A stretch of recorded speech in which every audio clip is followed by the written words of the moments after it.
Treće predavanje, ujedno i poslednje u okviru ciklusa iz oblasti filmske muzike, koje organizuje Katedra za muziku u medijima Filološko-umetničkog fakulteta Univerziteta u Kragujevcu, održano je 13. decembra u Univerzitetskoj galeriji. Predavač je bila dr. Marija Ćirić, jedan od najznačajnijih teoretičara filmske muzike, muzički kritičar i vanredni profesor na Katedri za muziku u medijima. Tema predavanja je bila film i muzička umetnost.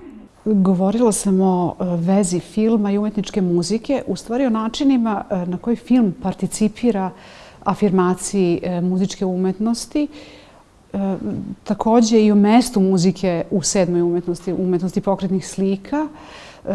Zašto je ovo važno? Ovo je naročito važno u marginalnim društvenim sistemima kakav je naš, gde je iz školskih programa praktično proterana umetnost, time i muzička umetnost, jer njihova minimalna prisutnost upravo govori o tome da su na margini.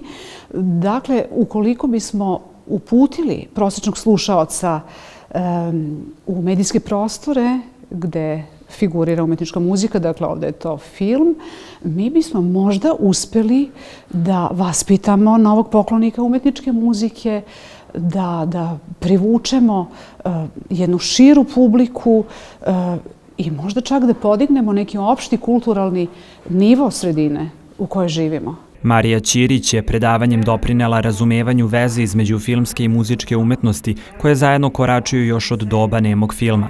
Takođe i adekvatnim audiovizualnim primerima upotpunila svoje izlaganje i prisutne podsjetila na neke od najpoznatijih melodija kultnih kinematografskih ostvarenja. Posebno je važno naglasiti da je iza nas još jedno uspešno predavanje koje je, po rečima predavača, imalo svrhu da u moru nekvalitetnog medijskog sadržaja i prosečnog slušaoca uputi u filmske prostore muzike.